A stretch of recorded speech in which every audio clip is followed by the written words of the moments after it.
Hi குட்டீஸ், இன்றைக்கி நம்ம ஒரு அழகான கதையை பார்க்க போகிறோம். இது வரைக்கும் நீங்கள் நம்ம சேனலை சப்ஸ்கிரைப் பண்ணலைன்னா சப்ஸ்கிரைப் பண்ணிவிட்டு பாருங்கள். அப்போ தான் நான் போடுற கதைகளை நீங்கள் உடனடியாக பார்க்க முடியும். வாங்க இப்போ நம்ம இந்த கதையை பார்க்கலாம். சிட்டுக்குருவியும் ஒட்டகச்சிவிங்கியும். ஒரு பெரிய காட்டில் ஒரு ஒட்டகச்சிவிங்கி ஒன்று வாழ்ந்து வந்தது.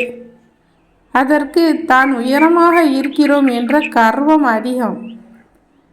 அது மற்ற விலங்குகளை மதிக்காமல், யாரும் என்னைப் போல உயரமான மரங்களின் நுனியில் உள்ள இலைகளை சாப்பிட முடியாது என்று எப்போதும் பெருமையாக பேசும்.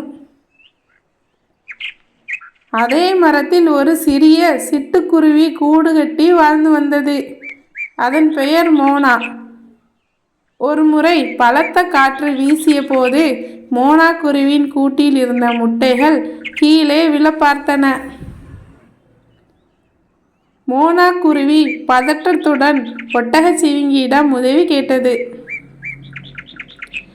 ஆனால் அந்த ஒட்டகச்சிவிங்கி, நீ ஒரு சிறிய உயிர், உனக்கு உதவ எனக்கு நேரமில்லை என்று ஏளனமாக சொல்லிவிட்டு சென்றது. சில நாட்கள் கழித்து ஒட்டகச்சிவிங்கி ஒரு மரத்தின் இலைகளை சாப்பிட்டு கொண்டிருந்த போது அதன் காதுக்குள் ஒரு வண்டு புகுந்துவிட்டது. ஒட்டகச்சிவிங்கியால் வலியை தாங்க முடியவில்லை. எவ்வளவு முயன்றும் வண்டை வெளியே எடுக்க முடியவில்லை. அப்போது அந்த சிறிய மோனா குருவி பறந்து வந்து தன் மெல்லிய அலகால் ஒட்டகச்சிவிங்கின் காதுக்குள் இருந்த வண்டை லாபகமாக வெளியே எடுத்தது. வலி குறைந்த ஒட்டகச்சிவிங்கி தன் தவறை உணர்ந்தது. உருவத்தில் சிறியதாக இருந்தாலும் சரியான நேரத்தில் நீ எனக்கு உதவி செய்தாய். யாரையும் தாழ்வாக நினைக்கக்கூடாது என்பதை புரிந்து கொண்டேன் என்று மன்னிப்பு கேட்டது. அன்று முதல் மோனா குருவியும் ஒட்டகச்சிவிங்கியும் நண்பர்களாயின.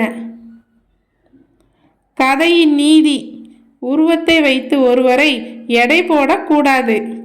சிறிய உயிரினங்களுக்கும் பெரிய உதவிகளை செய்ய முடியும். குழந்தைகளே, இந்த அழகான கதை பிடித்திருந்தா லைக் பண்ணுங்கள், ஷேர் பண்ணுங்கள், மறக்காமல் சப்ஸ்கிரைப் பண்ணுங்கள்.